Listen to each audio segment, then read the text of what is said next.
তুমি তো চলে যাবে, শেষবারের মতো একটু হাতটা ধরো। সে থরথর করে কাঁপতে থাকা হাতটা আমার হাতের উপর রাখল।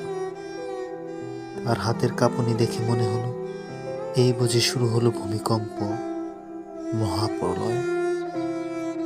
পৃথিবী ধ্বংস হতে বোধহয় আর আর কয়েক ন্যানো সেকেন্ড বাকি। আমি তাকে বললাম, আমাদের প্রিয় রেস্টুরেন্টের শেষবারের মতো চাই। সে কোনো আপত্তি করলো না। খাবার সামনে রেখে সে অনবরত পানি খেতে লাগলো, যেন মনে হলো পৃথিবীর সব পানি সে একাই খেয়ে ফেলবে। আমি তাকে নিয়ে রিকশায় করে বাড়ি ফিরছি। সে এক মুহূর্তের জন্য আমার দিকে তাকায়নি। আমি লক্ষ্য করলাম তার চোখ লাল হয়ে টলমল করছে, যেন মনে হচ্ছে এখনই শুরু হবে বৃষ্টির প্রবল ঝড়। তার চোখ মুখ যেন আমাকে কিছু বলতে চায়। শুধু বলতে চায় না। আমার মনে হলো যদি আকাশটাকে কাগজ করে আর সমুদ্রটাকে কালি বানিয়ে তার হাতে তুলে দেই, এরপরও তার লেখা শেষ হতো না।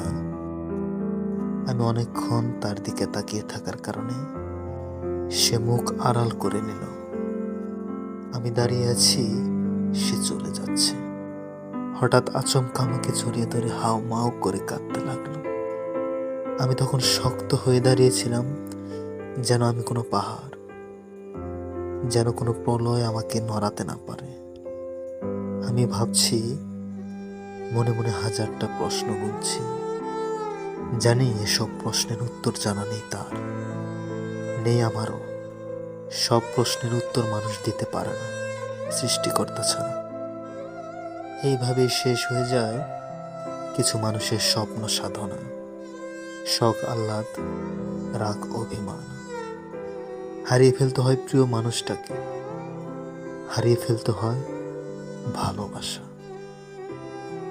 হারিয়ে ফেলতে হয় ভালোবাসা।